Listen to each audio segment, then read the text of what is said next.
Hi അസ്സലാമു അലൈക്കും. ഇന്ന് ഞാൻ ഉണ്ടാക്കാൻ പോകുന്നത് മുട്ട റോസ്റ്റാണ്. അതും ചാറോടുകൂടിയുള്ള മുട്ട റോസ്റ്റാണ് ഉണ്ടാക്കാൻ പോകുന്നത്. അതിന് 5-6 സവോള സ്ലൈസായിട്ട് അരിഞ്ഞത് നമുക്ക് ഉപ്പും ചേർത്ത് വാട്ടാനിടാം. ആ സമയം കൊണ്ട് ഞാൻ മുട്ട ഇവിടെ പുഴുങ്ങാൻ വേണ്ടി ഇട്ടിട്ടുണ്ട്.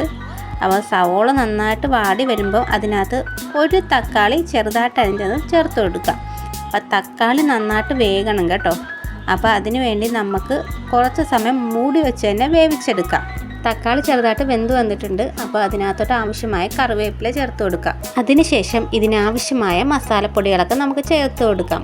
അതിന് 1 സ്പൂൺ മഞ്ഞൾപ്പൊടി നമ്മൾ ചേർത്ത് കൊടുക്കുന്നുണ്ട്. പിന്നെ 2 സ്പൂൺ മല്ലിപ്പൊടി ചേർത്ത് കൊടുക്കാം. അതിനുശേഷം 1 സ്പൂൺ മുളക് പൊടി നമുക്ക് ചേർത്ത് കൊടുക്കാം. പിന്നെ ആവശ്യത്തിന് ഗരം മസാലപ്പൊടിയും ചേർത്ത് കൊടുക്കുന്നുണ്ട്. ഇതിൻ്റെ പച്ച മണം മാറുന്നത് വരെ നമുക്ക് ഇളക്കി കൊടുത്തുകൊണ്ടിരിക്കണം.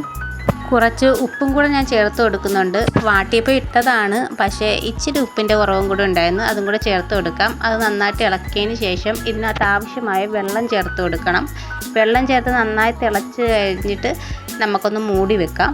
ഇപ്പോൾ ഇത് നന്നായിട്ട് തന്നെ വാടി വന്നിട്ടുണ്ട്. അപ്പം നമുക്ക് ഇതിനകത്തോട്ട് മുട്ട ഇട്ട് കൊടുക്കാം. കറിയിൽ കിടന്ന് കുറച്ച് നേരം മുട്ട വേകട്ടെ.